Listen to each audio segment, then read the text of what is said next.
2004 में दिल्ली में आपने हमें चुनाव जिताया था और जब हम चुनाव जीते, कैंपेन में हमने आपसे एक ही वायदा किया था। बाकी पार्टियां 10-15 वायदे करती हैं, ये कर देंगे, वो कर देंगे, ये कर देंगे, वो कर देंगे। हमने सिर्फ एक वायदा किया था। हमने आपसे कहा था, देखिए, अगर आपने कांग्रेस पार्टी की यूपीए की सरकार दिल्ली में बनाई तो वो गरीबों की सरकार होगी, कमजोर लोगों की सरकार होगी, किसानों की, मजदूरों की, हर जात की, हर धर्म की सरकार होगी। हमारे विपक्ष में एनडीए खड़े थे और उन्होंने भी आपको एक नारा दिया था, इंडिया शाइनिंग का नारा दिया था। किसी को याद है इंडिया शाइनिंग का नारा? क्या मतलब है इसका भाई?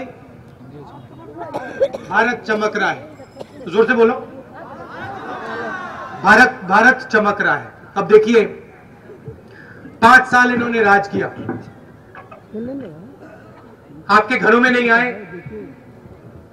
आपसे बात नहीं की, आपके घरों में खाना नहीं खाए, आपके कुओं का पानी नहीं पिए। दिल्ली में नारा बना दिया, इंडिया शाइनिंग, अंग्रेजी का नारा।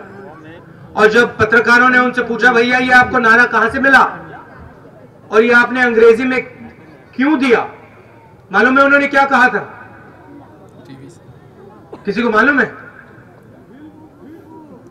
उन्होंने कहा था, उनके सबसे सीनियर जो नेता हैं, उन्होंने कहा था, एक रात में टेलीविजन देख रहा था और टीवी पे एक इश्तिहार आ रहा था और उस इश्तिहार पे लिखा था इंडिया शाइनिंग। और मैंने सोचा, देखो कितना अच्छा नारा है, इसे हमें चलाना चाहिए।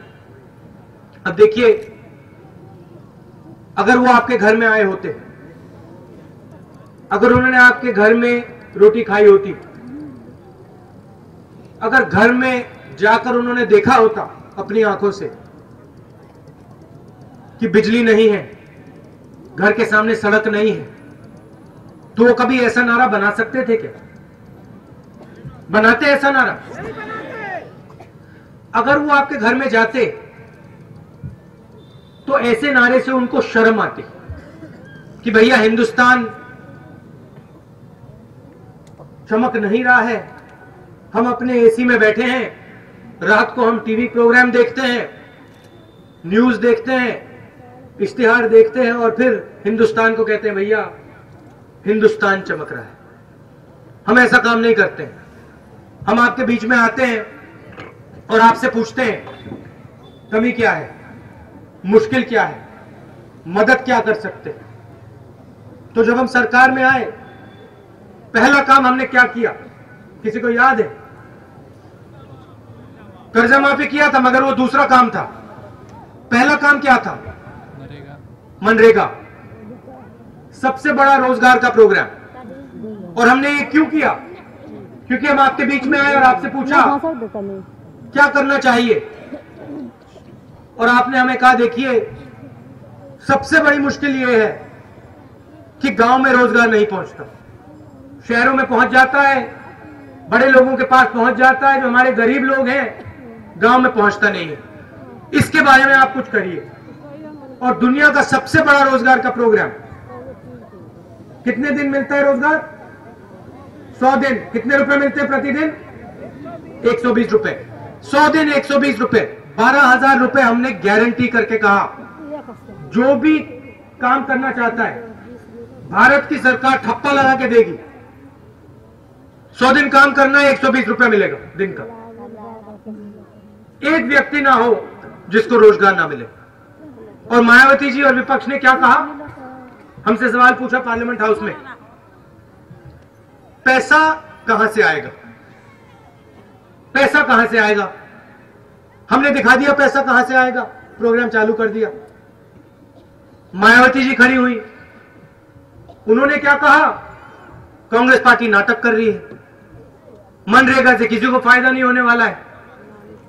अब आप घूमते हैं, पूरे हिंदुस्तान में घूमते हैं, जाइए आंध्रा जाइए, महाराष्ट्र जाइए, हरियाणा, पंजाब जाइए और छोटे से छोटे गांव में चले जाइए, पूछ लीजिए वहां पे सबसे गरीब व्यक्ति को ढूंढिए, और जाके पूछिए भैया मनरेगा से क्या फायदा मिला। मैंने किया है, मैंने पूछा है, 3 जवाब मिलते हैं। पहला, गांव में रोजगार मिला। दूसरा, पहली बार हमें इज्जत मिली। तीसरा, पहली बार ऐसे लगा कि सरकार ने हमारा हाथ पकड़ा। और हजारों लाखों लोगों को गरीबी से निकाला मनरेगा ने। मगर यूपी में नहीं हुआ ये, यूपी में नहीं हुआ। यूपी में आपकी जो मुख्यमंत्री हैं वो स्टेज पे खड़ी हो गई, उन्होंने कहा मनरेगा से किसी को फायदा नहीं हुआ। नहीं, अभी मैं बताता हूं, आम आदमी को फायदा नहीं हुआ है, मगर जादू के हाथी को फायदा हुआ है।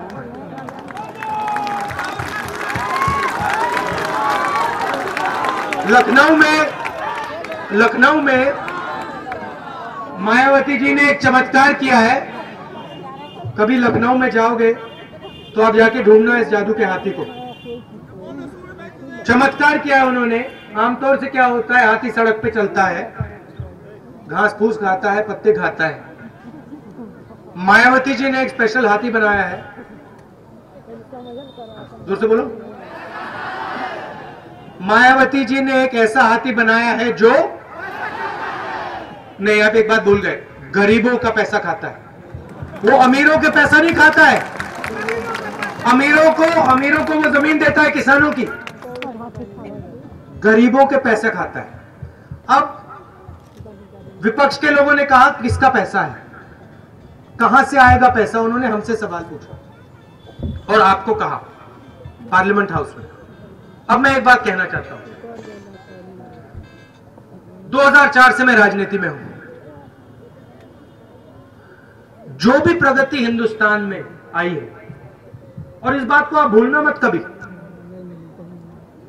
जो भी प्रगति हिंदुस्तान में आई है वो आप लोग लाए हो। इस देश का गरीब, किसान और मजदूर लाया है। और जो भी पैसा बना है वो आपका पैसा है, आपके विकास का पैसा है, आपके अस्पतालों का पैसा है, आपके रोजगार के लिए पैसा है, शिक्षा का पैसा है। और जब आपका पैसा आप तक नहीं पहुंचता है तो सबसे ज्यादा नुकसान हाथी का नहीं होता, किसका होता है? आपका होता है। और सबसे ज्यादा नुकसान गरीब का होता है और युवा का होता है, जो आप सब सामने खड़े हो। अब आप जाते हो, महाराष्ट्र जाते हो, युवाओं में से कोई गया बंबई? ये देखो, हाथ उठाओ।